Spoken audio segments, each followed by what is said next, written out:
kawan-kawan, kita berjumpa lagi di Aya Novel. Mari kita saksikan bersama-sama. Let's go.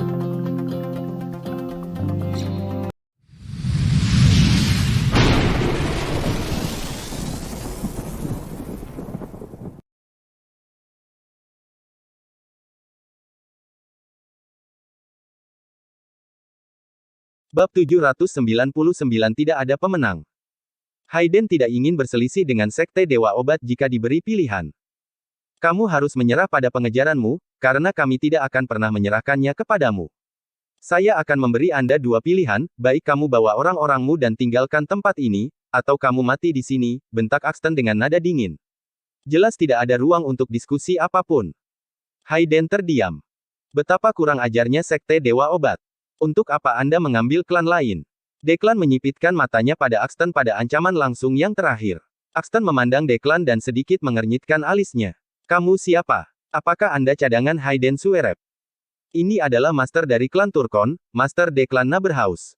Curtis yang dibunuh Kai adalah murid Master Naberhaus yang paling berharga. Dia di sini untuk membalas dendam terhadap Kai juga. Hayden menunjuk ke Declan dan memperkenalkannya kepada para tetua sekte. Ekspresi Axton dan para tetua sedikit menjadi gelap saat menyebut klan Turkon. Declan adalah seorang ahli sihir, dan seorang yang licik. Dia akan mengerahkan semua bentuk sumber daya, baik itu jimat, susunan misterius, pesona, dan bahkan energi surga dan bumi untuk bertarung, tidak seperti seniman bela diri. Yang terakhir hanya mengandalkan kekuatan mereka sendiri, dan bahkan yang kuat seperti Grandmaster seni bela diri, mengandalkan semburan energi mereka sendiri untuk bertarung. Oleh karena itu, ada perbedaan mencolok antara seniman bela diri dan praktisi sihir. Faktanya, sebagian besar seniman bela diri cukup bijaksana untuk menghindari praktisi magecraft. Meskipun Axton dan para tetua adalah Grandmaster seni bela diri, mereka tidak mengerti tentang magecraft. Oleh karena itu, mereka akan kalah bahkan jika Declan membuat susunan ilusi paling sederhana. Karena itu, mereka bingung saat menyebut Declan dari klan Turkon. Tuan Naberhaus, kami menyampaikan permintaan maaf kami yang terdalam atas pembunuhan murid tersayang Anda. Kami dengan senang hati akan menawarkan kompensasi kami yang paling tulus atas kehilangan Anda, bahkan jika itu berarti memberikan 10 pil revitalisasi kami kepada Anda. Kai Chen telah diurapi sebagai Lord of Medicine Godsek yang baru. Jika Anda bersikeras untuk membunuhnya, kita semua di sini di Sekte Dewa Obat tidak akan punya pilihan selain pergi keluar dan melakukan perlawanan yang baik untuk membela tuan kita yang baru diurapi, kata Axton dengan cara yang agak sopan. Pernyataan Axton membuat Hayden dan Declan terdiam, terutama Hayden. Lagi pula, kompensasi yang ditawarkan oleh Axton terlalu murah hati untuk ditolak. Jika Declan menyetujui persyaratan, itu akan meninggalkan Sekte Empyrean untuk bertarung melawan Kai sendirian, menjadikannya upaya yang agak sia-sia. Tuan Nox, jangan anggap kami bodoh. Bagaimana mungkin Kai telah menjadi Lord of Medicine Godsek yang baru? Jangan berpikir bahwa klaim konyol Anda akan menghalangi kami untuk melanjutkan pertarungan. Ini adalah situasi mata ganti mata yang kita hadapi di sini. Dia telah membunuh putraku dan murid tersayang Master Naberhaus, dan kami menuntut dia untuk membayar dengan darah. Hayden menoleh ke Declan dan berkata, Tuan Naberhaus, jangan menjadi mangsa klaim palsu mereka. Kai tidak lain adalah seorang pemuda yang bodoh. Dia tidak mungkin menjadi Lord of Medicine Godsek. Mereka memuntahkan omong kosong dan mencoba membuat irisan di antara kita sehingga mereka bisa berurusan dengan kita satu per satu. Declan tidak mengatakan apa-apa saat dia terpaku menatap Axton. Setelah beberapa waktu, dia akhirnya berkata, saya tidak peduli siapa Kai ini karena dia harus mati. Jika Anda tidak ingin darah tumpah di Sekte Dewa Obat, saya ingin menyarankan Anda untuk menyerahkan pria itu. Saya berjanji bahwa saya tidak akan pernah membawa masalah pada Sekte. Declan tidak percaya pada klaim Axton bahwa Kai juga diurapi sebagai Lord of Medicine Godsek yang baru. Jelas sekali bahwa para tetua yang hadir jauh lebih kuat daripada pemuda itu. Mengapa mereka berada di back and call Kai? Itu tidak masuk akal. Tuan Naberhaus, jika Anda tidak percaya, maka saya khawatir kita tidak punya pilihan selain melawan Anda sampai mati, kata Axton sambil melirik Timothy ke sisinya. Penatua peringkat kedua mengeluarkan sesuatu dari sakunya dan melemparkannya ke udara, menggambar kilauan di langit. Bab 800 Sebuah duel. Setelah itu, suara langkah kaki yang kacau menggelegar melalui Sekte Dewa Obat. Banyak orang bergegas keluar dari tempat itu sementara beberapa dari mereka berlari ke arahnya, berusaha mencari tempat untuk bersembunyi. Wajah Declan menjadi gelap ketika dia menyadari bahwa Sekte Dewa Obat memberikan segalanya hanya demi Kai. Suasana di sekitarnya tiba-tiba menjadi tegang saat kedua belah pihak mengangkat senjata mereka, bersiap untuk bergerak. Setelah pertempuran pecah, itu pasti akan berakhir dengan pertumpahan darah. Bahkan rakyat jelata dari Sekte Dewa Obat akan terpengaruh. Kai perlahan melangkah ke depan dan bertanya, bukankah kalian semua datang untuk membalas dendam padaku? Aku akan memberimu kesempatan untuk melawanku dalam duel sekarang. Jika Anda menang, Anda dapat melakukan apapun yang Anda inginkan untuk saya. Dia tidak ingin orang-orang yang tidak bersalah dari Sekte Dewa Obat kehilangan nyawa mereka karena dia. Meskipun dia tahu ada kemungkinan besar untuk menang jika Sekte Dewa Kedokteran bergabung dalam pertarungan, faktanya tetap bahwa pasti akan ada korban. Tuanku, Axton menjadi cemas mengetahui bahwa Kai ingin melawan orang-orang itu sendirian. Lagi pula, Kai kalah dari Hayden 2 minggu lalu. Oleh karena itu, dia menganggap Kai pasti tidak mampu melawan orang-orang itu sendirian. Tuanku, para tetua lainnya akan membujuk Kai untuk tidak melawan orang-orang itu sendirian juga. Namun, Kai melambaikan tangannya untuk memberi isyarat agar para tetua diam. Melihat ini, Hayden dan Declan mengerutkan kening saat mereka menyadari bahwa Kai benar-benar penguasa Sekte Dewa Obat. Jika itu masalahnya, keduanya harus mempertimbangkan kembali keputusan mereka untuk mengambil nyawa Kai. Namun, karena Kai telah mengambil inisiatif untuk melawan mereka sendirian, mereka tidak akan menyia-nyiakan kesempatan itu. Tuan Naberhaus, aku akan menyerahkan Kai padamu. Meski aku bisa dengan mudah mengambil nyawanya, aku tidak akan mempermalukan diriku sendiri karena kamu bisa melakukannya lebih baik dariku, kata Hayden kepada Declan dengan sopan. Tentu. Declan mengangguk dengan ekspresi percaya diri. Karena Kai bukan tandingan Hayden, jelas mustahil baginya untuk mengalahkanku. Declan maju selangkah dan berkata, "Brad, aku terkesan dengan keberanianmu. Saya pasti akan mengakhiri hidup Anda dengan cepat sehingga Anda tidak akan terlalu menderita." Mendengar itu, wajah Axton mulai dipenuhi kecemasan. Tuanku, Declan adalah seorang master dalam seni spiritual. Bahkan aku tidak berani melawannya. Kamu harus hati-hati, jangan khawatir. Saya tahu apa yang harus dilakukan. Kai tersenyum tipis. Meskipun Declan adalah seorang master seni spiritual, Kai sama sekali tidak takut padanya.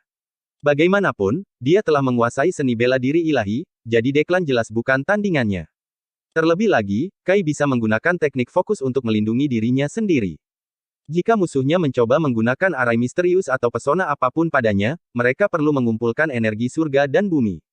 Pada saat itu, Kai dapat menyerap energi untuk meningkatkan kemampuannya. Dia melirik Declan dan berkata, ada terlalu banyak orang di sini. Untuk menghindari melukai orang-orang yang tidak bersalah ini, haruskah kita melakukan pertempuran di tempat lain? Petik 2. Dia sadar bahwa dampak dari pertarungan Magecraft biasanya akan sangat besar. Baiklah, ayo pergi ke puncak gunung. Dengan itu, Declan melompat dan terbang menuju puncak gunung. Kai juga mengambil langkah sebelum dia menghilang dari pandangan semua orang dan berlari menuju puncak gunung. Khawatir, Axton mengejar mereka bersama para tetua lainnya. Pada saat yang sama, Hayden juga membawa beberapa petarung utama. Segera, Kai dan Declan berdiri berhadap-hadapan di puncak gunung. Tatapan dingin memenuhi mata Declan sebelum sinar jahat muncul. Dia dengan cepat menyelimuti Kai dengan indera spiritualnya dalam upaya untuk menguji kemampuan Kai. Karena Kai berani menantangnya untuk berduel, dia curiga bahwa pria itu mungkin menyembunyikan kemampuannya yang sebenarnya.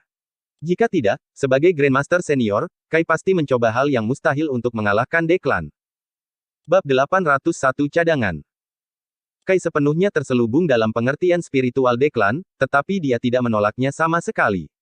Dia hanya membiarkan yang terakhir menguji kemampuannya. Setelah beberapa waktu, Declan sedikit mengernyitkan alisnya. Kai pasti memiliki kekuatan Grandmaster Senior. Tapi saya perhatikan ada aura tersembunyi di dalam dirinya juga. Meskipun saya tidak tahu apa itu, mungkin aman untuk berasumsi bahwa itu adalah kartu trufnya. Itu sebabnya dia sangat percaya diri dalam memenangkan pertempuran. Kamu hanya seorang Grandmaster Senior. Beraninya kau menantangku untuk berkelahi. Apakah Anda mencari kematian atau apakah Anda memiliki cadangan yang kuat? Declan bertanya dan mencibir. Dia mencoba untuk menyindir bahwa dia telah menemukan rahasia Kai.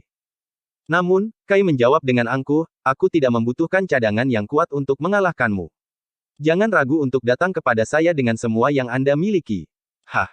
Betapa sombongnya. Aku yakin aku bisa menghabisimu hanya dengan satu tangan. Saat dia berbicara, lengan baju Declan mengembang.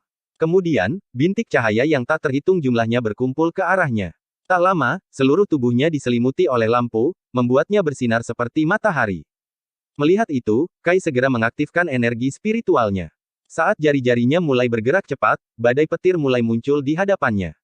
Semua batu di tanah tertiup angin saat angin menjadi lebih kuat. Declan menyeringai saat melihat badai di depan Kai.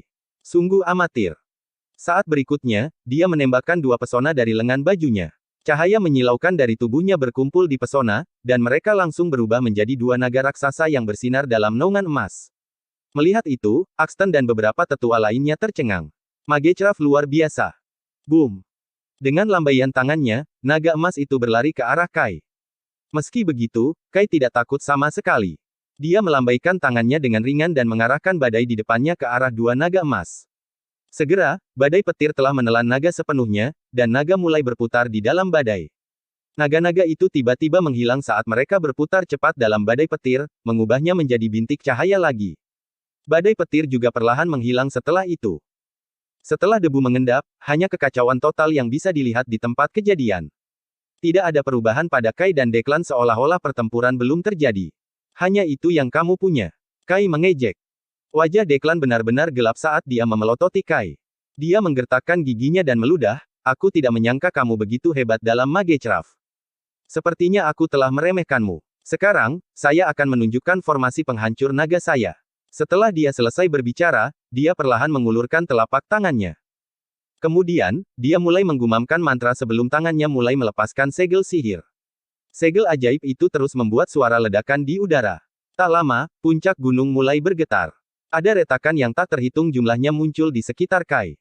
Di dalam celah, ada beberapa rantai dengan ketebalan lengan. Rantai hitam itu memancarkan niat mematikan. Ada total 9 rantai yang menyerupai ular piton memamerkan taringnya. Mengetahui bahwa rantai itu akan segera menyerangnya, Kai mengerutkan kening. Awalnya, Kai ingin menggunakan teknik fokus untuk menyerap niat mematikan dari formasi penghancur naga. Namun, dia tahu bahwa sebelum dia bisa menyerap semua niat mematikan, Declan akan membunuhnya terlebih dahulu. Bagaimanapun, dia telah memperhatikan bahwa Declan jauh lebih kuat dari yang dia perkirakan. Pedang pembunuh naga. Kai merentangkan telapak tangan kanannya dan pedang ajaib, yang dilalap api, muncul di tangannya. Melihat pedang pembunuh naga, mata Declan melebar karena terkejut. Jadi, ini adalah cadangan kuatmu. Bab 802 Selamatkan nyawamu. Kai tidak membalas Declan dan hanya mengangkat pedang pembunuh naganya. Setelah mengayunkannya ke samping, pedang pembunuh naga menyala lebih terang. Saat api yang berkobar-berkobar ke segala arah, suara mendengung bisa terdengar dari pedang. Pedang pembunuh naga dan Kai telah bergabung bersama. Suar yang mengamuk liar semuanya adalah energi spiritual Kai. Dia mengirimkan total 9 suar ke 9 rantai. Mendesis. Ketika suar bertemu rantai, niat mematikan pada rantai meledak, diikuti oleh suara retak. Semua rantai yang terbakar jatuh ke tanah seperti ular piton yang telah dipenggal. Saat berikutnya, mereka berubah menjadi bubuk dan langsung menghilang. Retakan di lantai dengan cepat menutup juga. Mengarahkan pedang pembunuh naga ke Declan, Kai berkata dengan dingin, apakah itu teknik terbaik yang kamu miliki? Apa lagi yang kamu punya? Ayo. Wajah Declan menjadi gelap sepenuhnya ketika teknik terbaiknya, formasi penghancur naga, dianggap tidak berguna oleh Kai. Melihat Kai, mata Hayden dipenuhi dengan keterkejutan. Dia tidak mengerti bagaimana Kai telah meningkatkan kemampuannya hanya dalam beberapa hari. Berat, aku tidak bisa melakukan apapun padamu hari ini karena kamu memiliki pedang ajaib. Tapi jangan khawatir, karena aku akan segera kembali untuk membalas dendam. Dengan itu, Declan melangkah mundur dan berlari menuruni gunung. Melihat itu, Hayden hampir mengutuk keras pada Declan. Dia tidak percaya bahwa Declan telah melarikan diri dari tempat kejadian tanpa dia. Apakah dia mencoba menjadikanku kambing hitam?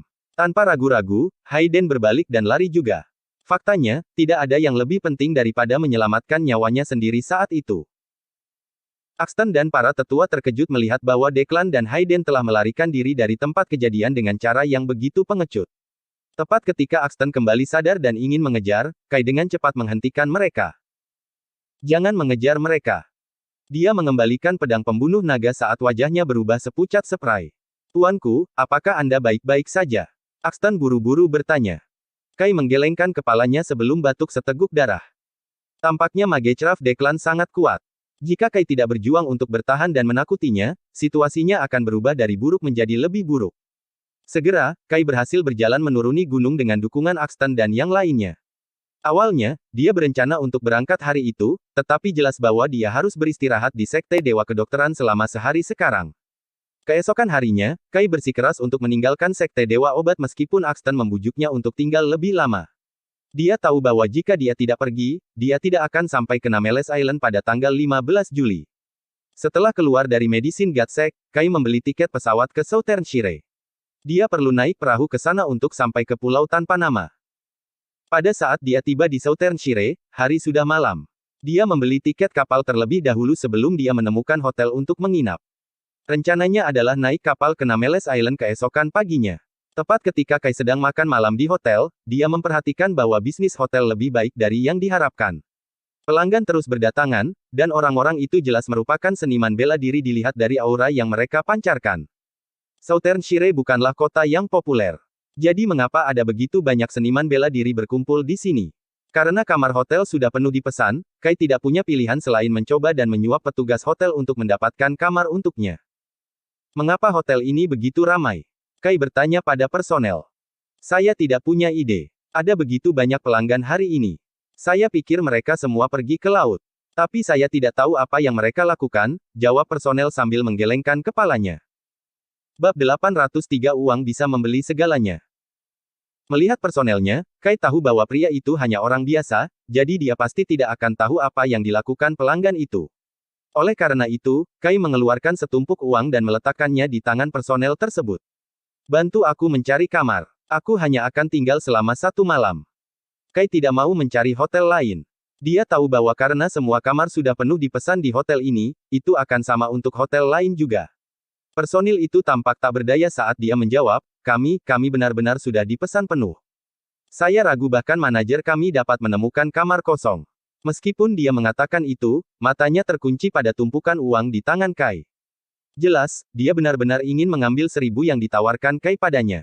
Melihat ekspresinya, Kai dengan cepat mengeluarkan setumpuk uang lagi dan memasukkannya ke tangan personel. Tumpukan itu mungkin bernilai beberapa ribu. Ayo, bantu saudaramu, ya, kata Kai sambil tersenyum. Mata personel itu terbelalak saat melihat tumpukan uang yang tebal. Dia kemudian menggertakkan giginya dan menjawab, Tuan, kami benar-benar tidak punya kamar kosong. Namun, jika Anda tidak keberatan, Anda bisa tinggal di asrama kami. Jangan khawatir, Anda akan tinggal sendirian di asrama untuk malam ini. Saya akan mengusir rekan-rekan saya yang lain keluar dari ruangan. Tentu, selama aku punya tempat untuk tidur. Kai tersenyum dan menambahkan, ngomong-ngomong, apakah kamu punya sesuatu untuk dimakan? Bisakah Anda memberi saya makanan? Tentu saja. Silahkan duduk. Aku akan segera mengambilkan makanan untukmu. Dengan itu, para personel pergi untuk menyiapkan makanan. Uang pasti bisa membeli segalanya. Melihat betapa senangnya para personel, Kai pergi untuk duduk di sudut. Saat ini, banyak orang sedang makan di restoran hotel. Segera, Kai melihat sosok yang dikenalnya duduk di meja tidak jauh darinya. Itu Sean dari keluarga Cooper di Jade Boraf. Sejak Kai mengambil nyawa Sander, dia tidak pernah melihat Cooper lagi. Tak satu pun dari mereka datang untuk membalas dendam padanya juga. Sean sedang duduk di meja dengan seseorang yang mirip dengannya. Pada saat yang sama, banyak pelayan keluarga Cooper yang berjaga di belakang mereka. Mereka semua adalah Grandmaster Senior.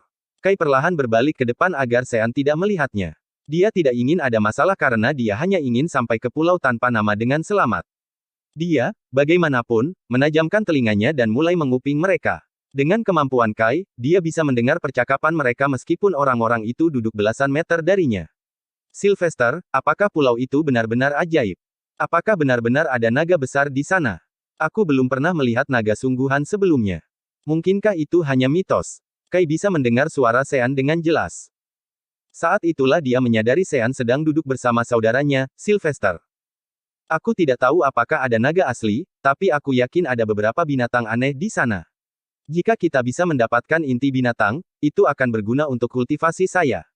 Mata Sylvester dipenuhi dengan antisipasi saat dia berbicara. Sylvester, ceritakan tentang tanah leluhur Coopers. Saya mendengar bahwa orang-orang di sana semuanya abadi. Bahwa mereka mampu melakukan segala macam prestasi yang menakjubkan. Apakah Anda menjadi abadi juga? Sean tampak seperti siswa yang penasaran ketika dia bertanya kepada Sylvester tentang tanah leluhur Coopers. Namun, Sylvester membeku ketika dia mendengar pertanyaan saudaranya. Sudah berapa kali aku memberitahumu untuk tidak menanyakan ini? Mengetahui tentang semua ini tidak akan menguntungkanmu sama sekali. Melihat bagaimana Sylvester menjadi marah, Sean mengangguk dan menjawab, oke. Saya mendapatkannya. Setelah hening sejenak, dia berkata, ngomong-ngomong, apakah kamu akan pergi ke Pulau Naga sehingga kamu bisa mendapatkan inti binatang buas untuk membunuh Kai dan membalas Sander? Sylvester mendengus dan menjawab, saya tidak membutuhkan inti binatang untuk mengambil nyawanya. Alasan saya pergi ke pulau itu adalah karena perintah Patriark Lama. Saya harus menyelesaikan tugas sebelum saya membalas kematian Sander. Jelas dari nadanya bahwa dia tidak menghormati Kai. Bab 804 Christoph Salvis. Hah, itu masuk akal, kurasa. Lagi pula, Anda seorang abadi sekarang. Kai tidak cocok untukmu. Saya yakin Anda dapat dengan mudah mengambil nyawanya. Hari-hari Bestart itu pasti akan dihitung. Sean mencoba membuat Sylvester senang. Tepat pada saat itu, sekelompok orang menerobos masuk ke dalam ruangan. Orang yang memimpin kelompok itu adalah seorang pemuda yang saat ini sedang menyapu pandangannya ke seberang ruangan dengan tatapan arogan. Kemudian, seorang bawahan di belakang pemuda itu melangkah maju sebelum dia berdeham dan mengumumkan, Tuan Salvis telah tiba. Saya akan membutuhkan Anda semua untuk meninggalkan tempat ini dengan benar. Kami sudah memesan seluruh tempat. Dia membuatnya terdengar seperti kedatangan orang itu mirip dengan seorang kaisar dari masa lalu. Semua orang mendengus ketika mereka mendengar pengumuman itu. Lagi pula, orang-orang yang makan di restoran semuanya adalah seniman bela diri. Karena mereka bukan orang biasa, dan beberapa dari mereka bahkan berasal dari keluarga terkemuka, kata-kata itu tidak mengganggu mereka. Sebagian besar orang mengabaikan pengumuman itu, tetapi tidak demikian halnya dengan Sylvester, karena ekspresinya tiba-tiba berubah. Ayo pergi, katanya. Sylvester, apa yang kamu takutkan? Siapa pria itu? Sean bertanya dengan sangat bingung. Bagaimanapun, keluarga Cooper adalah keluarga terkemuka di Jadeboraf. Selain itu, Sylvester telah memasuki tanah leluhur Coopers dan bahkan telah mengembangkan seni bela diri ilahi. Mengapa dia begitu takut pada Tuan Salvis ini? Faktanya, Sean bahkan belum pernah mendengar tentang keluarga Salvis. Saya tidak berpikir ada keluarga seperti itu di Jadeboraf. Diam. Sylvester memelototi Sean sebelum dia berdiri dan berjalan keluar ruangan. Melihat itu, Sean dengan cepat mengikuti saudaranya dengan bawahan mereka di belakangnya. Ketika Sylvester berjalan melewati pemuda itu, yang terakhir meliriknya. Meskipun Coopers telah pergi, orang lain tidak bergerak sedikit pun. Jelas, mereka tidak berencana untuk pergi dalam waktu dekat. Melihat situasinya, ekspresi pemuda itu berubah dingin. Saat itu, bawahan yang berbicara sebelumnya mulai memancarkan aura menakutkan. Suasana menjadi sangat dingin sehingga orang-orang di restoran mulai menggigil. Ekspresi pelanggan mulai berubah sebelum mereka berdiri dan pergi satu per satu. Mereka dapat mengatakan bahwa pemuda itu kuat dan bahwa dia bukanlah seseorang yang bisa mereka anggap enteng. Seorang Grandmaster seni bela diri. Ketika Kai merasakan aura bawahan pemuda itu, dia tercengang. Dia tidak bisa percaya bahwa bawahan belaka adalah Grandmaster seni bela diri. Pada kenyataannya, semua Grandmaster seni bela diri adalah tuan. Karena itu, hampir tidak mungkin bagi mereka untuk menjadi bawahan orang lain. Segera, semua orang di restoran telah melarikan diri dari tempat kejadian. Hanya Kai yang dibiarkan duduk sendirian di sudut, menunggu makanannya disajikan. Melihat bahwa Kai tidak berencana untuk pergi, bawahan pemuda itu memberinya tatapan maut. Dalam hitungan detik, gelombang aura pembunuh menuju ke arah Kai. Sebagai tanggapan, Kai terus menundukkan kepalanya. Seolah-olah dia tidak menyadari bahwa dia sedang diserang. Namun, ketika aura berada dalam jarak serang, sebuah penghalang muncul di atas kulit Kai dan menghalangi aura itu. Suara mendesing. Aura yang terhalang menghantam meja di samping dan menghancurkannya menjadi berkeping-keping. Bawahan itu terkejut melihat pemandangan itu. Dia menatap Kai dengan tidak percaya sementara tuannya, Christoph Salvis, tercengang. Tuan, makanan Anda ada di sini. Saat itu, personel yang mengambil uang Kai sebelumnya datang untuk menyajikan makan malam yang mewah. Namun, ketika dia menyadari bahwa semua pelanggan lain telah pergi dan hanya beberapa orang yang tersisa di restoran, dia terkejut. Letakkan makanannya, dan kalian boleh pergi, kata Kai dengan tenang kepada para personel. Hah? Oh, tentu. Personil itu melirik meja dan kursi yang hancur berkeping-keping sebelum dia dengan cepat mengangguk. Karena dia bekerja di hotel, dia sadar bahwa akan ada pelanggan yang akan sering bertengkar di sana. Melihat situasinya, dia berpikir bahwa perkelahian pasti terjadi. Dia buru-buru meletakkan piring dan meninggalkan tempat itu untuk menghindari masalah. Bab 805 Seorang pria normal. Kai mengambil garpunya dan mulai makan perlahan, mengabaikan sekelompok orang. Pria yang menyerang Kai sebelumnya mengepalkan tinjunya saat ekspresinya menjadi dingin. Tepat ketika dia hendak menyerang Kai lagi, Christoph melambaikan tangannya untuk menghentikannya. Setelah melirik Kai, Christoph duduk di meja dan mengirim seseorang untuk menyiapkan makanan. Beberapa menit kemudian, Kai selesai makan. Dia berdiri dan mulai menuju pintu keluar restoran. Sementara itu, dia bahkan tidak melirik sekelompok orang di depannya. Tuan Salvis.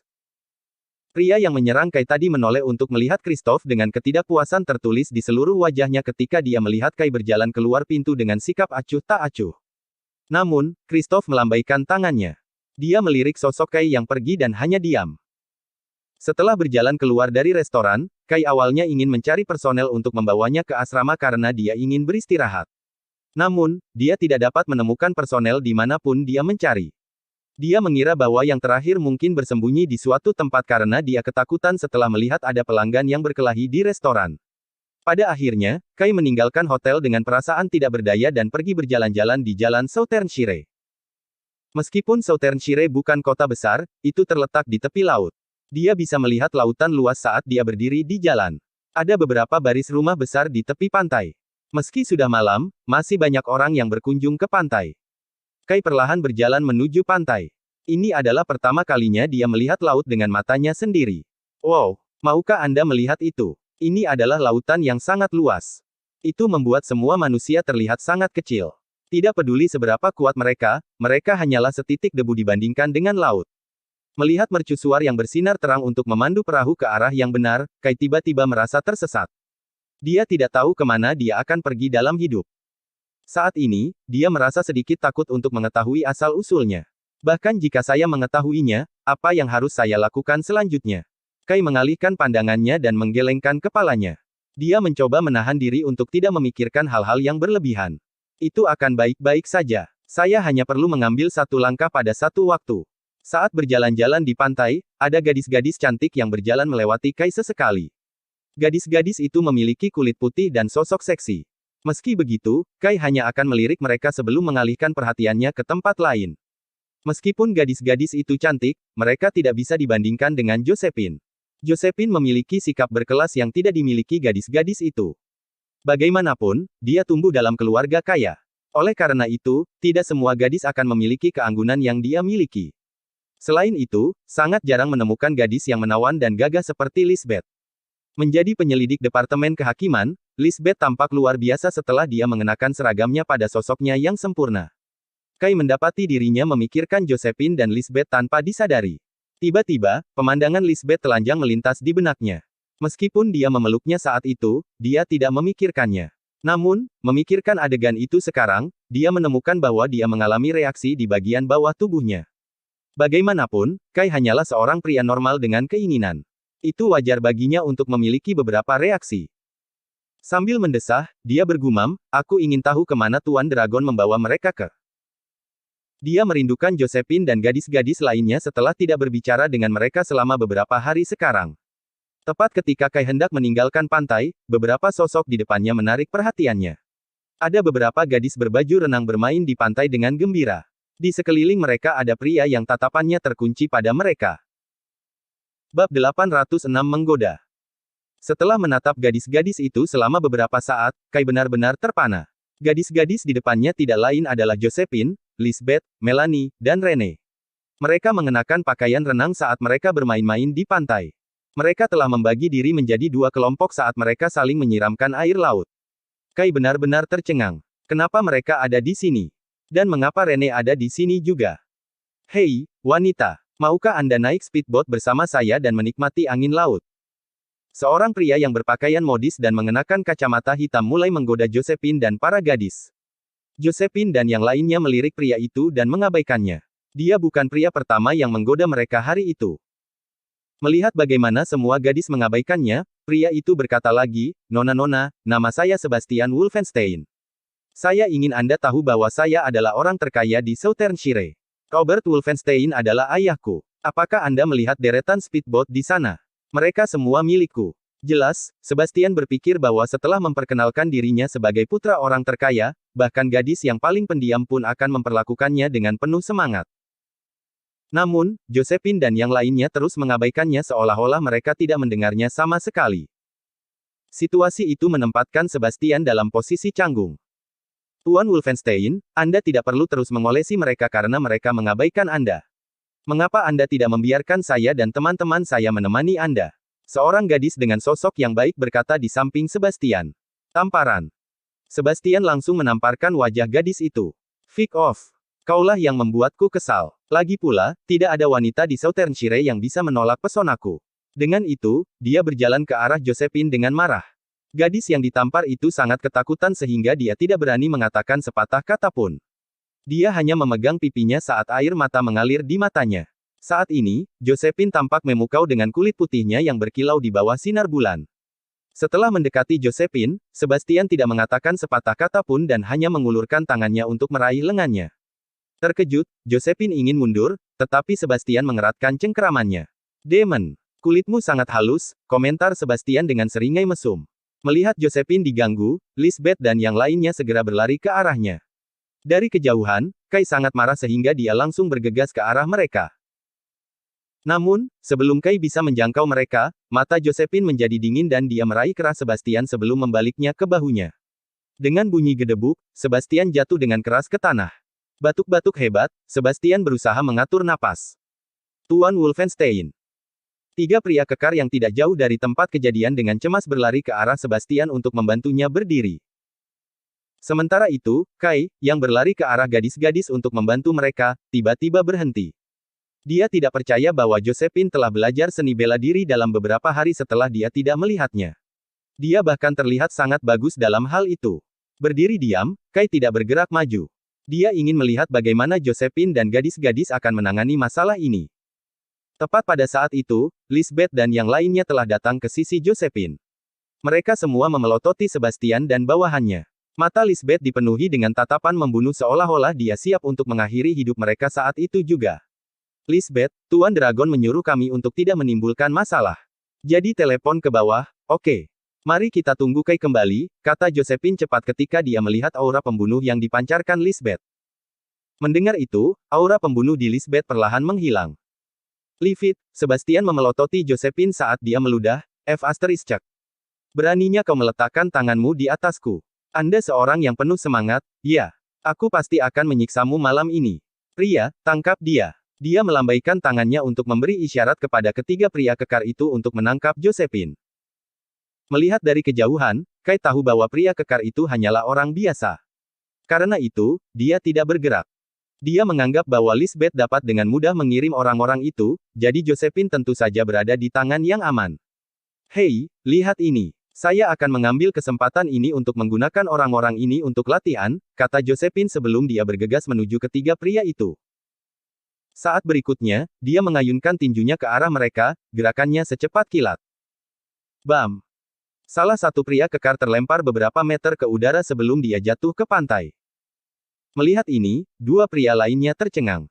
Sebastian juga tidak bisa mempercayai matanya. Dia tidak menyangka bahwa Josephine, seorang gadis yang terlihat begitu lemah dan kurus, ternyata sangat kuat. Kai juga terkejut. Pukulan Josephine menunjukkan bahwa dia adalah seorang seniman bela diri dengan energi internal. Namun beberapa hari yang lalu, Josephine masih gadis biasa. Bagaimana dia mendapatkan energi internal dalam beberapa hari? Faktanya, Josephine juga dikejutkan oleh pukulannya sendiri.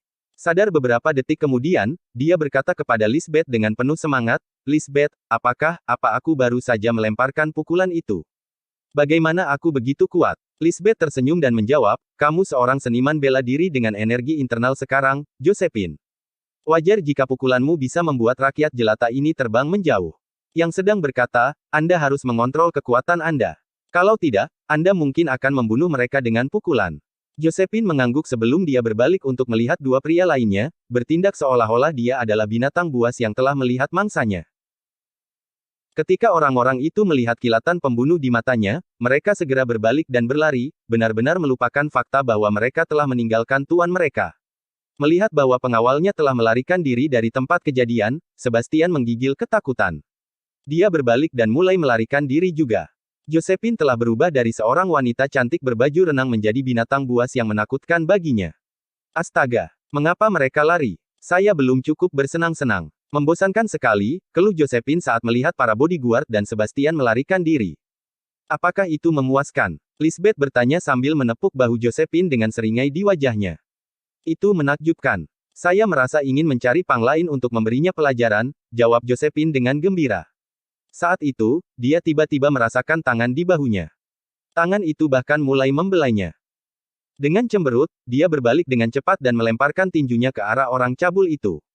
Namun, ketika dia berbalik dan melihat baik-baik penyerangnya, tinjunya membeku di udara. Berdiri di depannya adalah Kai yang tersenyum bahagia padanya. Kai. Josephine langsung melemparkan dirinya ke dalam pelukan Kai. Kemudian, yang terakhir mengangkatnya. Melihat betapa bahagianya Josephine, Kai langsung memutar tubuhnya selama beberapa putaran. Karena Josephine mengenakan pakaian renang, Kai bisa merasakan tubuh lembutnya menekan dadanya. Ah, betapa nyamannya, melihat Kai memeluk Josephine, Lisbeth tersenyum canggung. Dia merasa agak cemburu, tetapi dia tidak berani menunjukkan emosinya. Setelah beberapa saat, Kai menurunkan Josephine sebelum tersenyum pada Lisbeth. Lisbeth, kamu terlihat bagus memakai baju renang. Apakah Anda ingin pelukan dan beberapa putaran juga?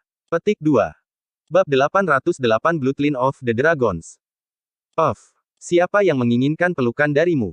Lisbeth memutar matanya ke arah Kai. Saat itu, Melanie dan Rene mendatangi mereka, dan mereka berdua mengenakan pakaian renang. Rene adalah yang lebih muda dari keduanya, tetapi setelah berbulan-bulan tidak bertemu dengannya, jelaslah bahwa wanita muda itu telah berkembang pesat. Kai. Rene senang melihat Kai di sana. Rene, mengapa kamu di sini? Di manakah lokasi Leonida? Kukira kau bersamanya. Kai merasa aneh. Kembali ketika biara Lagrange dihancurkan, ayah Rene, Rasmus, terbunuh. Setelah Kai membalaskan dendamnya, Rene dibawa pergi oleh Leonidas. Jadi mengapa dia ada di sini? Leonidas pergi ke isolasi, jadi. Baiklah, kita bisa membicarakan ini di tempat lain. Ini bukan tempat yang baik untuk berbicara. Josephine menarik lengan baju Kai, dan Rene dengan cepat menutup mulutnya. Saat ini, semua orang di pantai memelototi Kai dengan iri, karena dia dikelilingi oleh 4 wanita cantik. Mereka akan membunuh untuk berada di tempat Kai. Di mana adikku, Kai? Aku pikir dia bersamamu. Jangan bilang dia masih di Mapleton. Melanie bertanya pada Kai saat mereka dalam perjalanan pulang. Kakakmu telah meninggalkan Mapleton. Orang tuamu dibunuh oleh Raja Racun, seperti yang kami duga. Kai memberi tahu Melanie tentang peristiwa yang terjadi di Mapleton dan menjelaskan semua tentang sejarah antara Raja Racun dan orang tua Melanie. Sementara itu, Melanie diam mendengarkan penjelasan Kai. Meskipun dia tahu bahwa Raja Racun telah membunuh orang tuanya, dia tampaknya tidak terlalu sedih tentang hal itu. Lagi pula, dia belum pernah melihat orang tuanya sebelumnya, dan dia tidak merasakan cinta untuk mereka. Kai dan para wanita datang ke sebuah hotel. Itu sama dengan yang Kai temui sebelumnya, tetapi karena para wanita itu selangkah lebih maju darinya, mereka sudah memiliki kamar yang disediakan untuk mereka. Mereka membawa Kai ke atas, dan Josephine mengetuk salah satu pintu kamar. Riley datang untuk membukakannya untuk mereka, dan ketika Kai melihat orang lain yang ada di sana, dia tercengang. Draco. Mata Kai melebar tidak percaya. Dia tidak pernah berharap untuk melihat Draco di hotel dari semua tempat.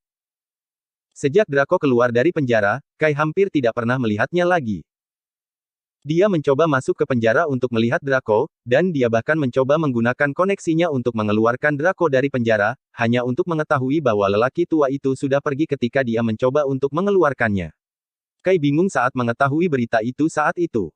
Dia tidak pernah berpikir bahwa reuni mereka akan terjadi di sebuah hotel, dia juga tidak mengharapkan Draco bersama Josephine dan yang lainnya. Masuk. Kita bisa bicara nanti, Riley memanggilnya. Kai tersadar dari lamunannya dan bergegas masuk ke kamar. Dia terkejut melihat begitu banyak wajah di ruangan itu, dan dia membutuhkan penjelasan untuk mempercepatnya. Draco berbalik dan memberitahu Rene, bawa semuanya ke kamar sebelah. Aku perlu bicara dengan Kai. Sendiri. Rene mengangguk sebelum memimpin para wanita ke kamar sebelah, meninggalkan Kai sendirian dengan Draco dan Riley. Tepat setelah para wanita pergi, Draco dan Riley turun dan berlutut di depan Kai, sangat mengejutkannya. Kai dengan cepat menarik Draco dan Riley ke atas. Apa yang sedang kalian lakukan? Apa artinya ini? Dia masih tidak mengerti apa yang sedang terjadi. Tuan Kai, saya pikir sudah waktunya untuk memberi tahu Anda siapa Anda sebenarnya, dan warisan yang telah Anda warisi. Draco menatap lurus ke arah Kai, dan dia mulai menangis saat dia memberitahu Kai tentang asal-usulnya. Kai mendengarkan dengan tenang. Dia sudah siap untuk itu, tetapi kebenaran tetap mengejutkannya. Ternyata tebakan Kai tepat. Dia adalah anak dari keluarga Dragon, dan ibunya adalah putri kedua, Renalia. Draco adalah kepala pelayan Dragon, sementara Riley adalah pengawal Renalia. Bab 809 Asal-usul terungkap. Keluarga Dragon adalah keluarga bangsawan yang tersembunyi dari mata publik, dan sebagian besar keluarga terdiri dari seniman bela diri. Banyak dari seniman bela diri itu telah memulai budidaya energi spiritual juga. Sebagai putri keluarga, Renalia menerima pendidikan terbaik yang tersedia, dan berkat bakat bawaannya, kekuatan Renalia tumbuh pada tingkat yang luar biasa. Bahkan kepala keluarga mencintai Renalia karena bakat dan kekuatannya. Namun, akhirnya, Renalia tumbuh ke usia di mana dia mengejar cinta. Dia menemukan seseorang di dunia luar dan jatuh cinta sebelum dia dihamili oleh pria itu. Tanpa diduga, pria itu menghilang setelah Renalia memberitahunya bahwa dia hamil. Tanpa pilihan, Renalia menjalani seluruh kehamilan sendirian dan melahirkan Kai. Ketika ayah Renalia mengetahui bahwa putrinya telah melahirkan seorang anak di luar nikah, dan bahwa ayah bayi itu telah melarikan diri, dia sangat marah. Bahkan, dia sangat marah sehingga dia mengirim seseorang untuk membawa Renalia kembali ke keluarga dengan paksa. Meski begitu, dia tidak bisa memaksa dirinya untuk menghukum putri kesayangannya, dan dia menemukan cucunya menggemaskan. Meskipun demikian, kemarahannya menguasai dirinya pada akhirnya, dan sejak itu, dia terbaring di tempat tidur. Sementara ayah Renalia sedang sakit dan terbaring di tempat tidur, kakaknya, Riker, meracuni ayahnya sendiri sehingga lelaki tua itu akan mati dan menyerahkan keluarga itu kepadanya. Meskipun Renalia mengetahui tentang rencana kakaknya, itu sudah terlambat. Racun itu berhasil menembus tubuh lelaki tua itu, tetapi tepat sebelum dia meninggal, dia menyerahkan para dragon kepada Renalia. Renalia membawa Kai dan berpamitan dengan ayahnya sebelum dia meninggalkan keluarga. Riker segera mengetahui tentang pelariannya, dan dia menuduhnya meracuni ayah mereka. Itu adalah alasan yang cukup baginya untuk mengirim pasukan keluarga mengejarnya. Draco dan Rayleigh terlibat dalam pengejaran saat itu. Itu berlangsung selama 2 hari 2 malam ketika akhirnya, Renalia dikepung di dekat Horrington. Renalia dibawa kembali ke Dragon, tapi dia berhasil menyingkirkan Kai sebelum itu. Pada akhirnya, Kai bisa lolos dari nasib ditangkap.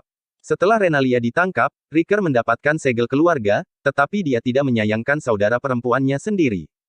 Bahkan, dia menyiksanya setiap hari, seolah-olah dia masih ingin tahu sesuatu yang dia sembunyikan.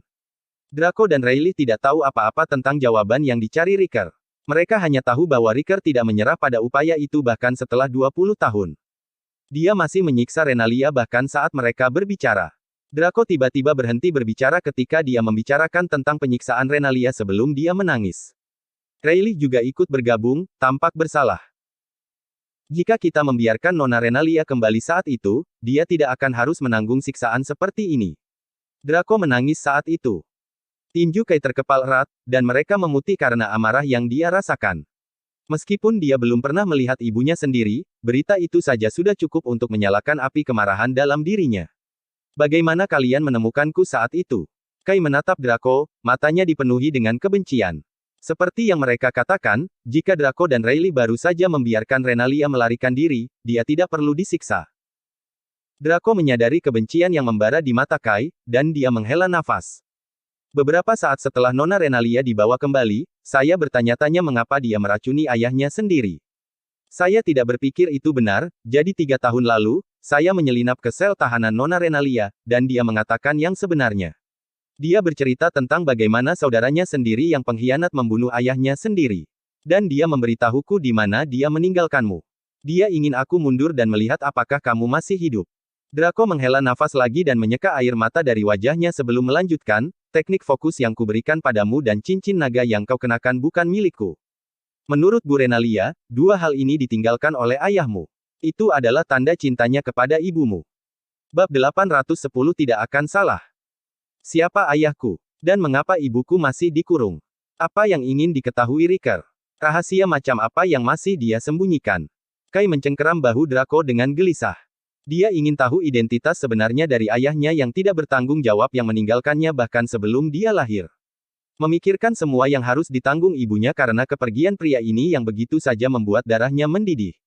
Draco menggelengkan kepalanya. Saya tidak tahu, Tuan Kai. Bahkan Bu Renalia pun tidak tahu siapa ayahmu. Adapun apa yang Nona Renalia sembunyikan, saya juga tidak tahu. Ibumu tidak memberitahuku apa-apa, bahkan tidak sedikit pun petunjuk. Setelah itu, saya pergi ke Horrington untuk mencari tahu di mana Anda berada, dan sisanya adalah sejarah. Tapi bagaimana kamu begitu yakin bahwa aku adalah anak terlantar? Saya mungkin menjadi orang lain sepenuhnya. Kai bertanya-tanya mengapa Draco begitu yakin bahwa dia adalah putra Renalia. Karena darah para dragon mengalir di dalam dirimu. Saya bisa merasakannya, dan indera saya tidak pernah salah dalam hal ini. Draco mulai batuk dengan keras secara tiba-tiba, dan wajahnya berkerut kesakitan. Tuan Draco, apakah Anda baik-baik saja, Tuan? Rayleigh dengan cepat menopang Draco dan menepuk punggungnya. Apa yang terjadi, Draco? Apakah kamu baik-baik saja? Mungkin aku harus memberimu pemeriksaan. Meskipun Kai membenci Draco atas apa yang dia lakukan pada Renalia, dia masih mengkhawatirkan lelaki tua itu. Draco melambai padanya dan duduk di kursi. Detik berikutnya, Draco tampak berusia 10 tahun, dan cahaya di matanya meredup. Kai bertanya-tanya apa yang terjadi pada Draco hingga memicu perubahan seperti itu. Dia sepertinya akan mati kapan saja. Melihat bagaimana Rayleigh tampak khawatir tentang Draco, Kai menganggap pria itu pasti tahu apa yang terjadi pada pria tua itu. Tuan Kai, sekarang setelah kamu mengetahui kebenaran tentang asal-muasalmu, misiku telah berakhir. Namun, saya membocorkan beberapa petunjuk tentang keberadaan Anda sehingga Nona Renalia akan berpegang teguh pada kehidupan. Pada saat yang sama, para dragon berkeliaran di mana-mana untuk mencari Anda. Untungnya, yang mereka tahu hanyalah keberadaan Anda, bukan identitas Anda. Anda aman untuk saat ini. Tapi, sebelum Draco bisa menyelesaikannya, dia melanjutkan serangan batuk hebat lainnya. Biarkan aku yang melanjutkan, Tuan Draco. Rayleigh meminta Draco untuk beristirahat sebelum berbalik untuk melihat Kai. Tuan Kai, kamu aman untuk saat ini, tetapi para dragon pada akhirnya akan tahu siapa kamu. Urutan bisnis pertama untuk Anda sekarang adalah mengklaim esensi drakonik di Pulau Naga. Hanya dengan begitu Anda dapat berharap untuk melawan para dragon. Anda telah bertanya kepada saya tentang cara kultivator energi mendapatkan energi spiritual yang mereka butuhkan, dan sekarang saya dapat memberitahu Anda jawabannya. Meskipun energi spiritual dunia ini menipis, para pembudidaya masih bisa mendapatkannya melalui kristal. Beberapa yang beruntung berhasil mendapatkan esensi drakonik, dan itu praktis merupakan sumber energi yang tak ada habisnya. Yang harus mereka lakukan hanyalah mengkonsumsinya, dan esensinya akan menyediakan semua energi yang mereka butuhkan untuk berkultivasi. Namun, esensi drakonik jarang terjadi, dan dari apa yang saya ketahui, hanya segelintir pembudidaya yang berhasil mendapatkannya. Kebanyakan pembudidaya mengandalkan kristal untuk energi yang mereka butuhkan. Kristal mirip dengan batu spiritual, meskipun kandungan energinya 100 kali lebih banyak daripada batu itu. Saya mengerti. Jadi hal-hal seperti kristal dan esensi drakonik ada di dunia ini. Kai berpikir dalam hati dan berkata, saya tidak tahu barang-barang seperti itu ada. Jika apa yang Anda katakan itu benar, maka itu jauh lebih berharga daripada batu spiritual atau herbal apapun. Ada banyak cara bagi seorang kultivator untuk mendapatkan energi spiritual yang mereka butuhkan. Selain esensi dan kristal drakonik, mereka juga bisa mendapatkan energi melalui inti binatang. Binatang buas yang tak terhitung jumlahnya tinggal di tempat-tempat terpencil, dan binatang buas itu telah memanifestasikan inti di dalamnya setelah hidup begitu lama. Inti ini juga penting untuk kultivasi, lanjut Rayleigh. Kalau begitu, esensi drakonik adalah inti naga, kan? Rayleigh berhenti sejenak untuk merenungkan masalah itu, lalu dia mengangguk. Secara teknis, iya. Bab 811 Peta. Rayleigh belum pernah melihat seseorang menggambar paralel antara esensi drakonik dan inti naga, tetapi setelah memikirkannya, Rayleigh tahu bahwa tebakan Kai benar. Esensi drakonik ditemukan di dalam tubuh naga, dan naga adalah sejenis binatang, meskipun itu ilahi. Secara teknis, itu akan dihitung sebagai inti binatang juga. Draco, kupikir aku seharusnya berangkat ke pulau tanpa nama pada tanggal 15 Juli. Jadi mengapa saya melihat kalian di sini hari ini? Kai bertanya pada Draco dengan rasa ingin tahu. Draco membuka mulutnya, tapi dia tidak bisa berkata apa-apa. Rayleigh masuk dan menjelaskan, ada perubahan rencana. Kami kembali dari pulau tanpa nama untuk menghentikan Anda pergi. Perubahan rencana. Perubahan seperti apa? Kai mengerutkan kening. Biar saya jelaskan. Tuan Draco ingin kau pergi ke pulau tanpa nama pada tanggal 15 Juli karena tempat itu seharusnya menjadi semacam stasiun transit. Anda seharusnya menyusup ke Pulau Naga dan mengambil esensi drakonik, tetapi para dragon berhasil menyusun teka-teki dan membuat rencana kita itu, jadi mereka membuat pengumuman. Pada tanggal 15 Juli para dragon akan membuka Pulau Naga untuk semua orang. Karena itu, pasti ada banyak orang di pulau itu hari itu, dan rencanamu untuk mengambil esensi drakonik secara rahasia akan gagal. Lagi pula, seseorang pasti akan memperhatikanmu. Rayleigh tampak serius. Kai juga diam. Tidak heran Dante mengatakan bencana akan menimpa saya pada tanggal 15 Juli. Saya melihat sekarang. Mengambil esensi terdengar cukup sederhana, tetapi eksekusinya akan menjadi abetach. Lagi pula, orang lain akan mengambilnya jika sesederhana itu. Draco menatap Kai dan menghela nafas. Anda tidak perlu terlalu khawatir, Tuan Kai. Para dragon melakukan ini justru karena mereka tidak tahu siapa Anda. Kamu bisa pergi ke Pulau Naga besok dengan yang lain. Saya telah datang dengan rencana lain untuk mengambil esensi. Saya memiliki peta pulau di sini, dan saya telah menandai tempat persembunyian naga kembar yang paling mungkin. Draco mengeluarkan peta dari saku dan menyerahkannya pada Kai dengan tangan gemetar. Naga kembar. Kai terkejut mengetahui bahwa ada 2 naga di pulau itu. Iya, ada 2 naga di pulau itu, yaitu naga es dan naga api. Besok adalah hari di mana mereka akan bertemu, menjadikannya hari yang sempurna untuk berkeliling pulau. Tapi itu hanya legenda. Tidak ada yang pernah melihat naga dalam daging. Konon, masih banyak binatang buas yang mengintai di pulau itu, dan mereka berbahaya. Tuan Draco terluka dalam proses pembuatan peta ini. Rayleigh menatap Draco, kekhawatiran memenuhi matanya. Rayleigh. Draco memelototi Rayleigh. Jelas, dia tidak ingin Rayleigh mengatakan itu. Kai menatap Draco dan dengan cepat memegang pergelangan tangan lelaki tua itu. Draco, kenapa kamu tidak memberitahuku bahwa kamu terluka? Saya bisa bantu Anda. Ketika Kai mengirim sepotong energi spiritualnya ke tangan Draco untuk memeriksa situasi lelaki tua itu, wajahnya jatuh. Dia bisa melihat bahwa tubuh Draco hancur berantakan.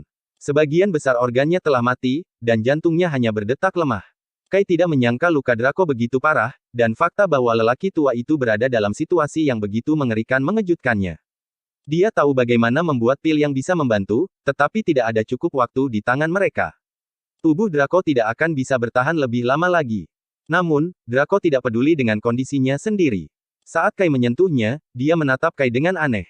Tuan Kai, apakah kamu mengalami pertemuan ajaib atau semacamnya? Ada kekuatan di dalam diri Anda, tetapi itu bukan milik Anda, tanyanya. Oh, itu pasti pedang pembunuh naga. Kai merentangkan tangan kanannya, dan pedang pembunuh naga muncul di tangannya. Tanda merah pada bilahnya bersinar terang seolah-olah itu adalah darah yang mengalir melalui pembuluh darah. Pedang telah menyatu denganmu. Mata Rayleigh melebar karena terkejut. Bab 812 Kematian. Draco tersenyum. Ah, sepertinya para dewa juga membantu Tuan Kai. Dengan pedang ini di tangan, peluangmu untuk mendapatkan esensi telah meningkat. Draco tertawa sejenak, tapi tawanya terhenti oleh serangan batuk hebat lainnya. Kali ini, dia bahkan batuk darah. Draco. Tuan Draco. Kai dan Rayleigh menopang Draco, tapi lelaki tua itu melambai pada mereka dan tersenyum. Rayleigh, panggil para wanita. Aku punya sesuatu yang harus kukatakan pada mereka. Rayleigh mengangguk dan pergi, sementara Kai menatap lelaki tua itu dalam diam. Kehadiran Draco semakin lemah setiap detik, dan kerutan mulai memenuhi wajahnya. Segera, dia akan menghadapi saat-saat terakhir dalam hidupnya. Para wanita kembali beberapa saat kemudian.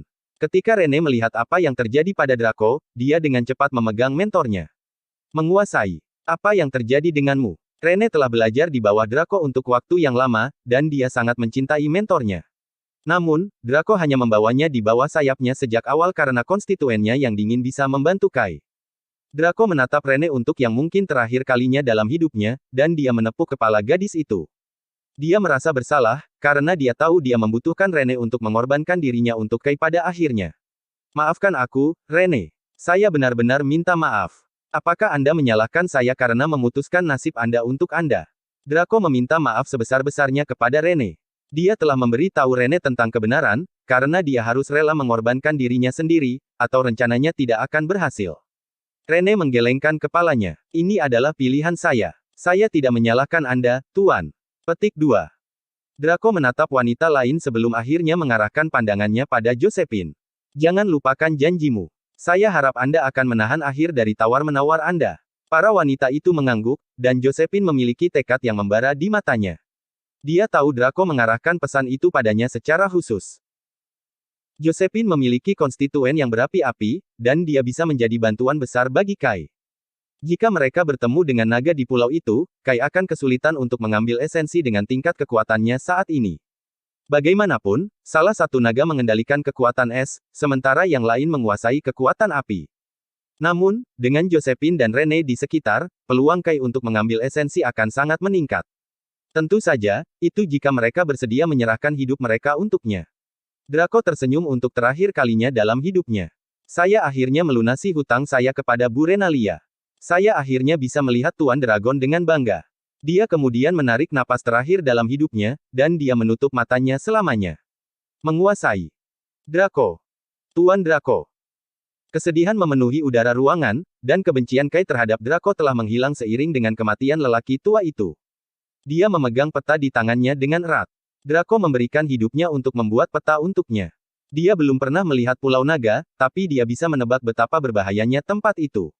Draco dengan susah payah membuat peta ini di pulau berbahaya itu sendiri.